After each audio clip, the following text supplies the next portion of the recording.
Hello, welcome to my channel. Thanks for watching, and if you like what you see, please subscribe and like, and feel free to comment. Personal protective equipment.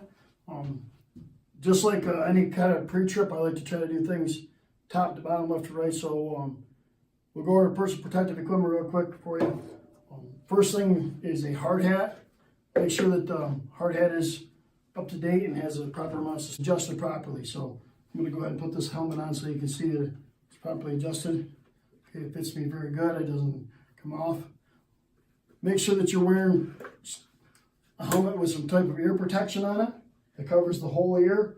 If you don't have this type of ear protection, you should be wearing earplugs, because all chainsaws run at a high enough decibel rating that you will cause some hearing loss, So make sure that you are wearing some type of hearing protection if you're going to run that saw for a length of time. So the other part that we want to protect is we need to wear a good face shield. The face shield is going to prevent large debris, sticks and debris from hitting you in the face.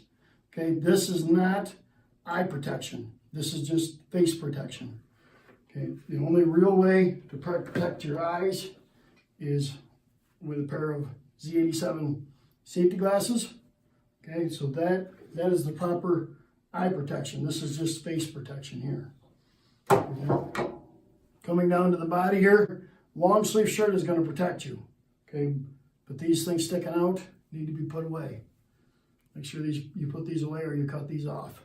Okay, make sure you don't have anything loose on you. Okay, make sure that you have proper work boots and they are tied. Okay, I prefer to have a logger type boot. I don't care if it's Carolinas, Georgias, whatever you wear, as long as it has a deep lug sole so that you can get good traction. Okay, a good steel-toed boot is going to go a long ways.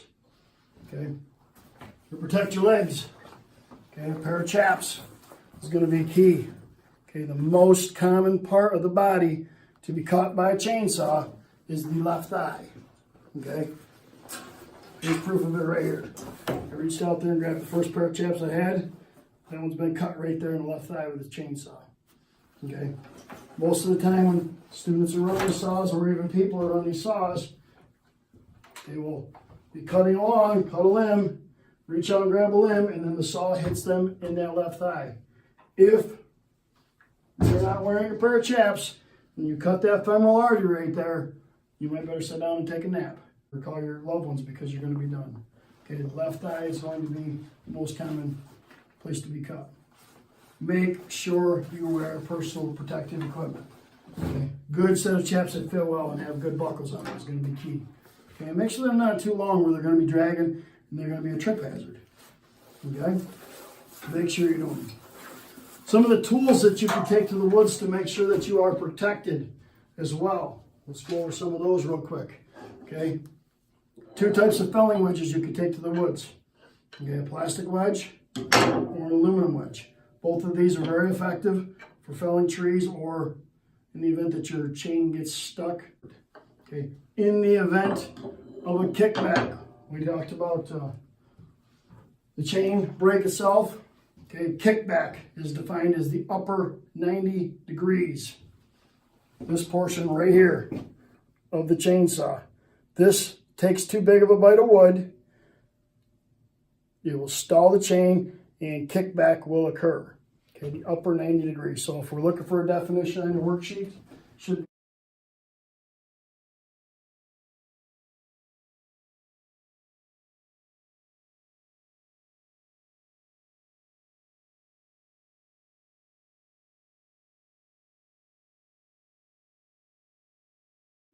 chain stalls.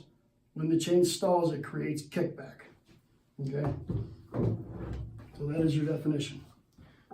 Along with these wedges, a lot of times when you're felling trees, you will get into them and they will get chewed up. A small price to pay if you want to put your tree in the right spot.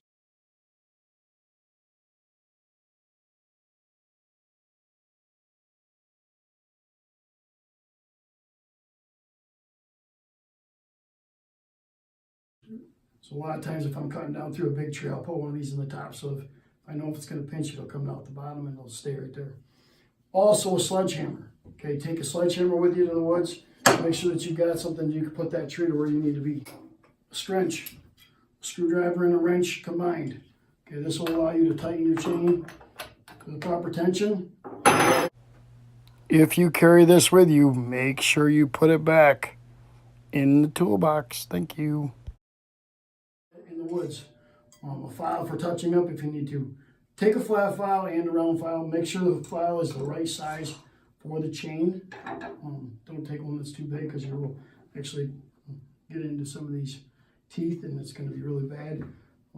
We've actually had a couple students here before that have used the wrong file and they filed down the rivets on this chain and they will actually come loose. And I've seen these chains split across, 30, 40 feet like a rocket coming out of there.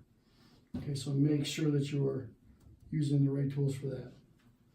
All right, take a chain with you if you need. If you have something to go to the woods with, make sure you take a chain with you as well. Okay, if you are going to the woods, make sure you tell someone where you are going. Okay, take a cell phone with you if you need to, but let someone know, hey, I'm going to this portion of the woods. Okay, that's very important. That way, in case they need to come look for you, you definitely can be found. Okay, I make it a habit to always, if I'm cutting wood in the woods with a tractor or a pickup truck, I always try to make my vehicle so it's facing out.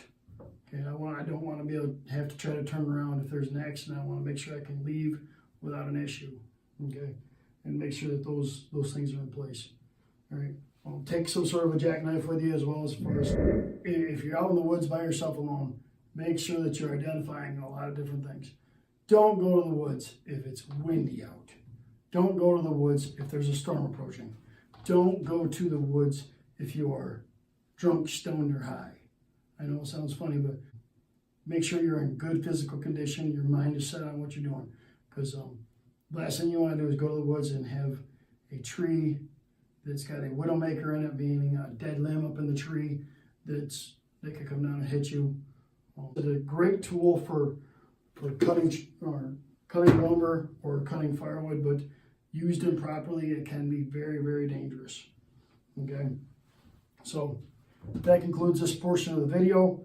I hope you enjoyed. Please subscribe and have a good day. Safe cutting.